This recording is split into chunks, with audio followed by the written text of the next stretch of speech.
we have UFC Kevin Vallejos versus Josh Emmett tomorrow night. So I'm going to be giving my official breakdown and predictions of the whole entire fight card. So let's get straight into it.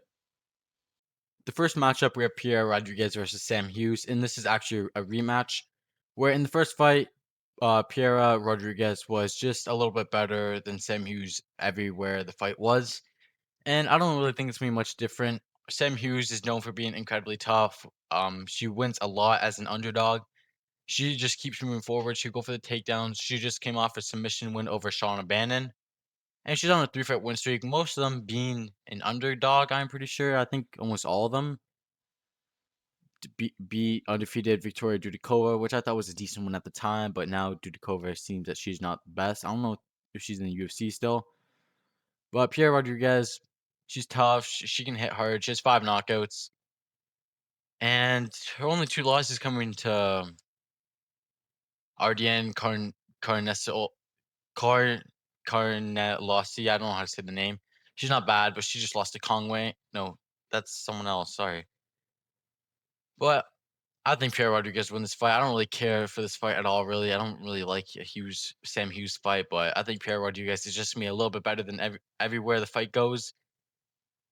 But they're almost like the same age. I feel like Sam Hughes is like pushing 40, but give me Pierre Rodriguez in this matchup. But I don't really care for this fight, to be honest. Then our next fight, we have Luan Lacerda taking on Hetra Sosa.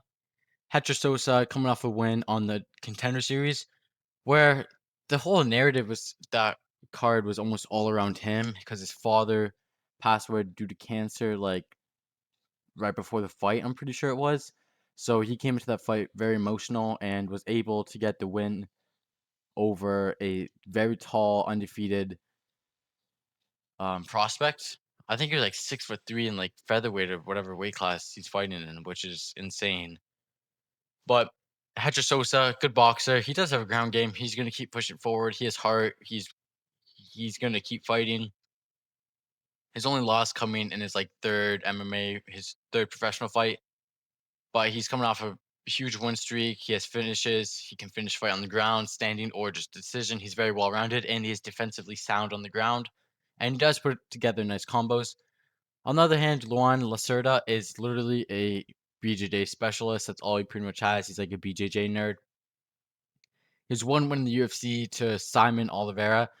And I think Simon Oliveira is not UFC level at all. I don't even know if it's a UFC win. Yeah, he's 0-4 in the UFC. That is unbelievable. So, I mean, his other losses coming to Damon Blackshear, which is not a bad win. Cody Stamann, I don't think that's I don't know. He's not that good, but that his only win in the UFC is to Simon Oliveira, which is a very bad win. I think Hedges is going to get it done. There is obviously a path for Lacerda to get the submission, but I don't think it'll happen. I think Hedges has too much to lose, and I think he's going to fight smart and he's going to keep pushing forward, and he's just going to break Lacerda. So give me Hedges to win this fight inside the distance. I think it's going to be a knockout. Then we have Beta Mesquita taking down Monse Redson. And this fight, I don't really care for much either, but Bia Mesquita is like a minus 700 favorite. She is like a very, very high level BJJ specialist, like very high level. She has insane amount of jujitsu world championships that she has won, like a ton, like dating back to 2011. She has had an insane amount of wins. She is like, I think, one of the best women um BJJ practitioners. I'm pretty sure she has a win over Mackenzie Dern. I think that's what I heard.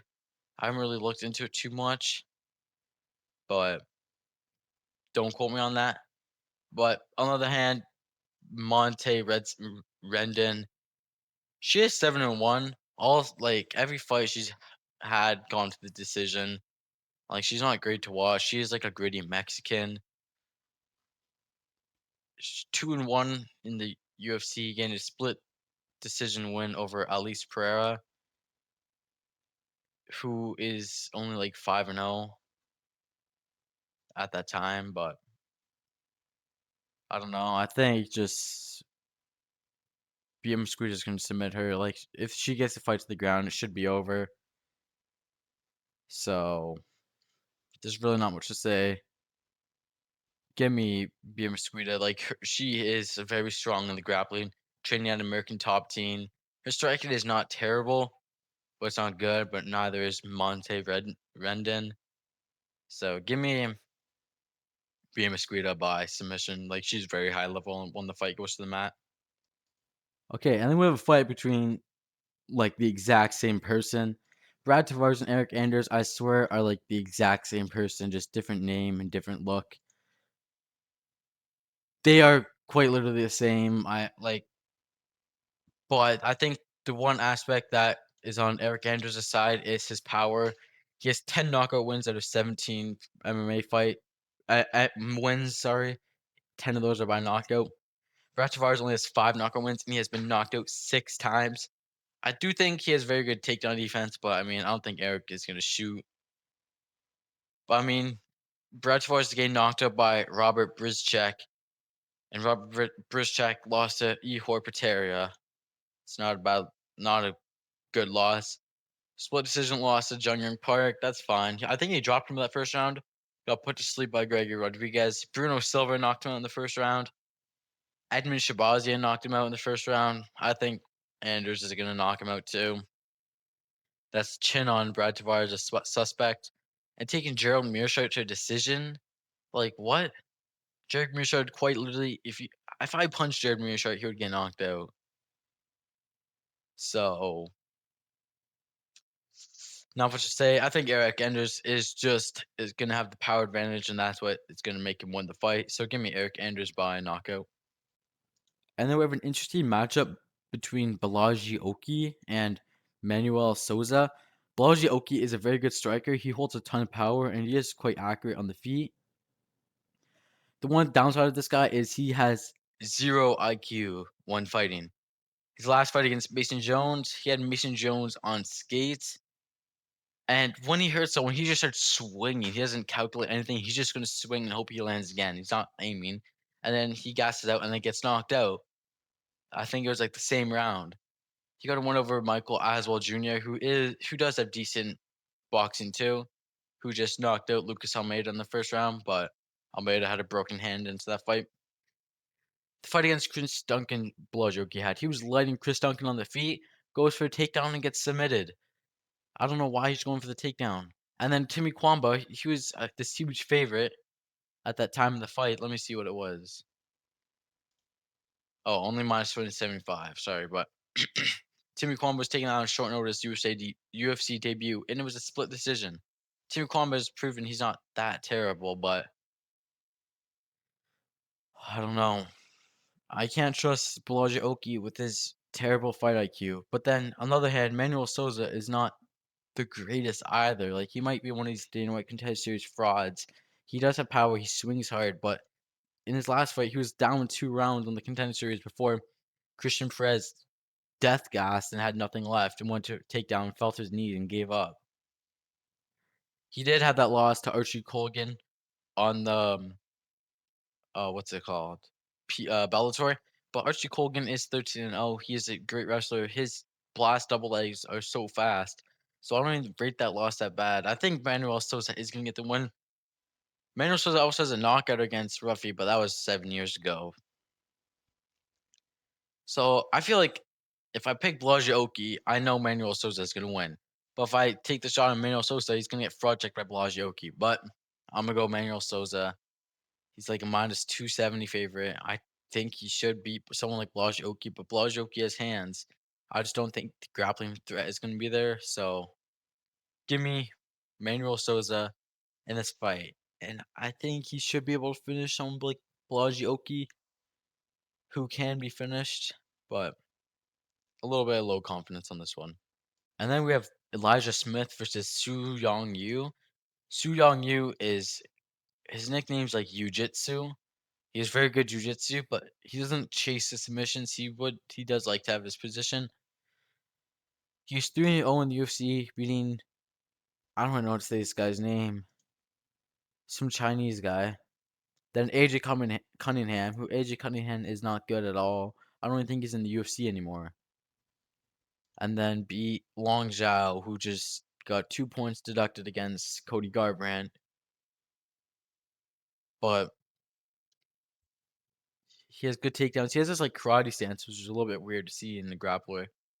On the side, Elijah Smith, good striker, faster, more accurate, and he does have a ground game himself. He got that slam from a triangle choke against Kazuma, but Kazuma is like a submission merchant, I'm pretty sure. Yeah, 6 submission wins, but the one thing I did not like about Elijah Smith last 2 fights ago against Vince Morales, he was getting put in deep submissions. He was put into a submission in like the very last seconds of the fight where if there's a little bit more time, maybe he could have tapped out Elijah Smith. So I think Elijah Smith can get a little bit reckless in these type of fights. But Vince Morales does have a sneaky ground game. He showed that against Raw Roster Jr. He was he's pulling like the Peruvian necktie. I don't you never rarely see that. I think Elijah Smith should be able to get this done just by being the better striker and being defensively sound on the ground. So give me Elijah Smith. And the next up we have Vitor Petrino versus Steven Asplund. And this fight I'm actually very excited for. Vitor Petrino he used to be a heavyweight, or no, he used to be a lightweight, going up to heavyweight. He's 28 years old, young, and this guy's a beast. Like if you look at him, this guy is massive. He has a 6-2 record in the UFC. That is much better than I thought. Wow, I didn't even know that. Dang, I did not know he was 6-2 in the UFC. I swear he only had like 2 fights. Okay, but this guy, he has good jiu-jitsu. He's a jiu-jitsu BJJ black belt. Sometimes he can be a little gun shy on the feet. We saw that against Dustin Jacoby. But Jacoby's on like a 3-fight knockout streak. Maybe 4 it is now, but heavy-handed. He can seem to gas a little bit, which I don't like. Like in the Thomas Peterson fight, in the second round, he barely threw anything really. Steven Aspinall, on the other hand, this guy used to be like 500 pounds, so he's like a melting candle in there. Well, this guy's fast. He has high volume. In his last UFC fight, he landed like 110 significant strikes in 2 rounds. Like, it was insane. He was battering up Sean off, like, very bad. This guy does have very bad ground game, though. We saw it against Denzel Freeman, where he just took him down and submitted him. And Denzel Freeman just got destroyed by Josh Hookett. But the one thing that is making me question Steven Asplund is his opponents. His first opponent, 1-0. Second opponent, 0-1. 3-1. 1-0. 3-1. 3-0. 6-7. 2-0. 5-1. 4-1. 3-1. 3-2. 3-0. 4-1. 4-1. Like these guys do not have more than like 5 professional fights that he's fighting. Like I know he only has 8 himself, but I just don't think that's great. When Vitor Petrino has been fighting guys like 10-3, 13-6, 19-9, 36-19, 10-4, 15-5.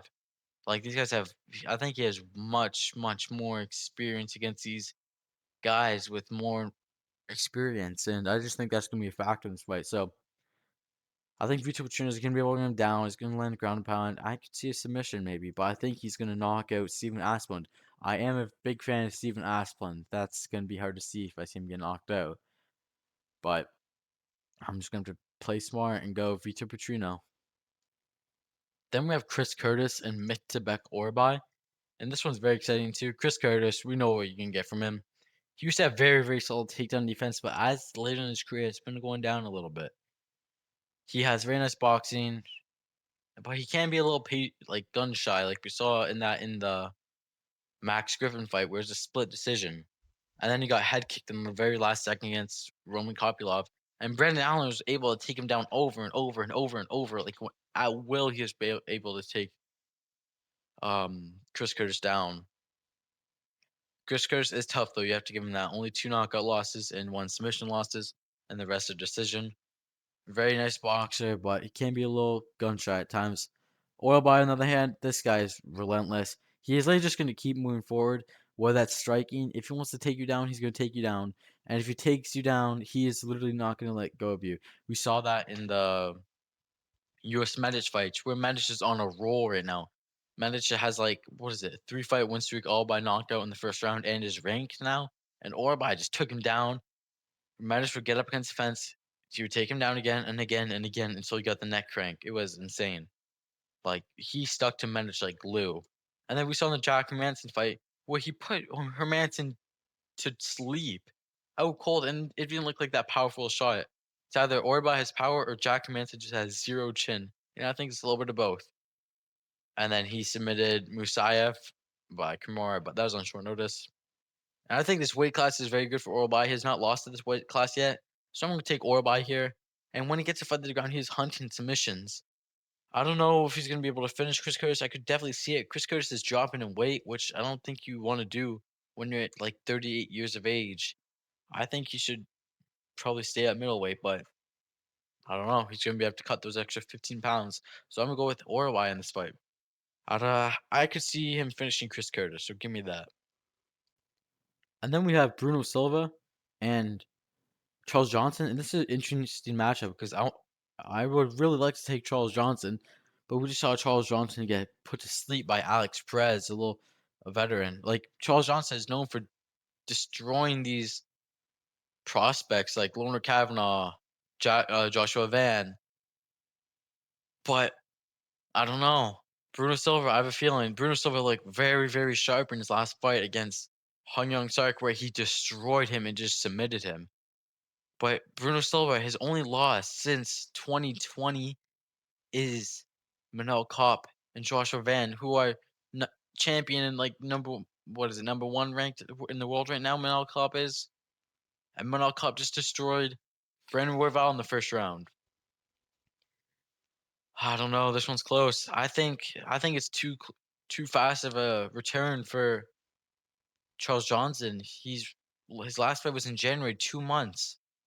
I don't like that. I can't trust Charles Johnson when he's coming back that fast after a very bad knockout where this guy was running around the cage on skates. He didn't know what world he was in. Bruno Silva, he has heavy hands and he is short and stocky. So I'm gonna take Bruno Silva here. I think he's gonna knock out Charles Johnson.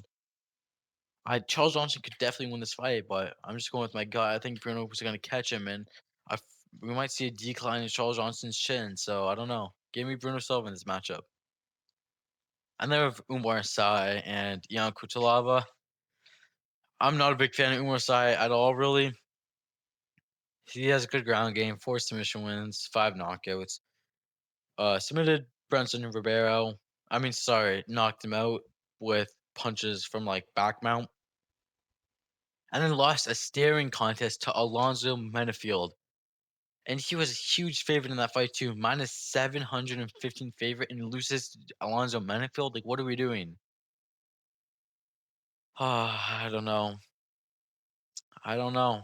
And then Ion Cutelaba, this guy's scary. Like the Hulk, he is just gonna brawl with you the whole time, pretty much. Lost a split decision to Modestus Perkeskis. Pretty sure there was a lot of controversy over that decision.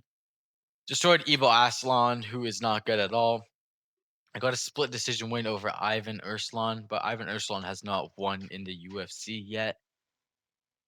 Yeah, he's 0-3 in the UFC. It's not good. But I'm just gonna go with Umar Sai, but like low confidence. Sometimes this guy he performs well, and sometimes he just has a staring contest with his opponent. So I don't know. Maybe Ion gets in his head, and Umar's just scared to do anything like he was against Menafield. We'll see. We'll see. So I'm gonna take Umar Sai. I just think he's a better fighter, younger, up and comer. He's gonna be improving a lot more. So that's why I'm taking this matchup. Umar C. And then we have Rahiki and Harry Hardwick. Rahiki is a very good striker. The one thing I don't like is his defense, and we saw that in his last fight against Malumba. That fight, he was rocked bad twice. The second knockdown, he was like, it was kind of delayed. Like he was falling back, he was taking steps backwards and just fell. Like that, I thought he was gonna get knocked out. That was pretty bad, but Mulumba is kinda low IQ, he coulda definitely finished that fight. But then Rahiki destroyed him with knees, elbows, and, like, uppercuts against the fence. Mulumba just went to sleep, bro, like a sack of potatoes. But Harry Hardwick, this guy is, like, no threat at all. Like, he's not fast, he's not powerful. He has a okay ground game, but, like, he's not strong. He just got destroyed by Kyle Fernandez by, like, 10 leg kicks, and the fight was over, and he was carried out in, like, a stretcher. Coming from Cage Wars, they're not the best fighters, I guess you could say, like Ian Gary, sure, but I think Rahika's just gonna beat the hell out of him, beat the hell out of him on the feet. Like the speed difference should be super, super clear as day in this matchup. Like I don't think Rahiki's gonna see Hardwick strikes coming from 3 miles away. So give me Rahiki in this matchup by knockout. I think it should be quick. Within 2 rounds, he should be able to get the knockout. And then I'm very excited for this fight between Andre Philly and Jose Delgado. Andre Philly, he's on the later end of his career. He's only 35, but he has a lot of miles on the car, like 24 UFC fights, veteran. Beat C Rod. C Rod only beats up and comers. Put himself in a guillotine against Marquez Acosta. Split decision win over Cub Swanson. Got destroyed by Dan Ige in the first round, the first like 2 minutes. But he's a kickboxer, but sometimes still uses grappling, which I don't think he's best at. But Jose Delgado, on the other hand, this guy is a killer. Like, he has only finishes 6 knockouts, 4 submissions, and coming off a loss to Nathaniel Wood, where I don't really think that is a bad loss at all. I think that's better for him in his career. Fighting someone like Nathaniel Wood in your third UFC fight after beating like Hyder Emil, that's a Daniel Wood is one of the most technical fighters in that division. He really is. He's been a prospect for like 20 years, but like this guy's good. 10-3 in the UFC. So I'm gonna take Jose Delgado. I think he's gonna knock out Philly in the first round. I don't really think there's much threat coming from the side of Philly. If Jose Delgado wants to take him down, I think he will take him down. And I think he's gonna land like a kick or like a knee to the head. Like that knee that Delgado had against Hyder Emil in the first 26 seconds was unreal. That was brutal. So give me Jose Delgado by round one finish. Then Amanda Lemos and Jillian Robertson. Amanda Lemos is the better striker. She's 38 years old, but she does have power. She has 8 knockout wins. She has been like win loss in like the last f- 6 fights. Losing a touchdown to Suarez. I don't think Suarez is that good. Beat Laz Yasmin Lucindo, which is a good win. Lucindo looked very bad in the matchup. Then lost by submission to Jandiroba, but also beat Mackenzie Dern, who is a champion, so that is a great win. On the other side, Jillian Robertson, she has nasty, nasty ground and pound. Thing is, Amanda Lemos is going to have the far better striking advantage on the feet. But Jillian Robertson, I think she's only 30 years old. She's going to be improving very fast. I think she gets a takedown on Lemos. Lemos does have okay takedown defense, but she likes to go for the guillotine a lot, which is not good. But Robertson, 5 fight wins. No, 4 fight win streak. I think she's gonna get done. Just a better fighter, younger, and is gonna be able to improving a lot faster. So give me Jillian Robertson in this matchup. By I don't know. I really don't know. I want to say ground and pound, but can't really rely on that in a woman's fight. So, but just give me Jillian Robertson to win. Then Josh Emmett versus Kevin Vallejos. Josh Emmett is a pretty good grappler. He never uses it though, like ever. Doesn't really offer much of a submission threat. All he has really is a overhand right and is quite durable. Very durable. We saw in that Ilya Poirier fight where he got like 50-42, which is probably the worst scorecard in history. Josh Emmett literally just has overhand right, killer power.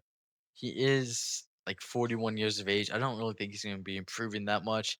Got submitted in the first round by Yusuf Zolal by armbar. How do you even get armbarred when your arms are that big?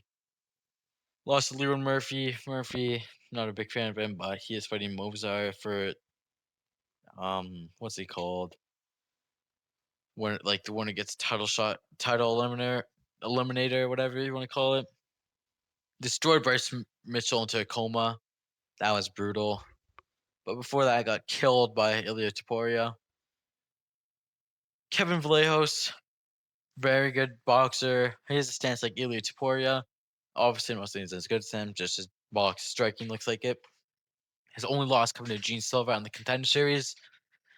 And coming off a round two knockout over Giga Chikadze, where he was in the first round, he was losing, but you could tell he was making reads. Second round hits him, counters when Giga tries to throw a kick, hits him with the overhand right, and gets a spinning back fist knockout and elbows on the ground. And Giga Chikadze did not know what world he was in. That was brutal. Give me Kevin Vallejos. I think it's going to look like Ilya vs. Emmett, where Emmett has no chance on the feet. Vallejos is going to be faster, more defensively sound, and just landing the better shots. Give me Kevin Vallejos by knockout in this matchup. Thank you guys for watching my Emmett versus Vallejos predictions. Sorry I posted this video a bit late. I was very busy this week, but still got the video out. So thank you for watching. Don't forget to like and subscribe.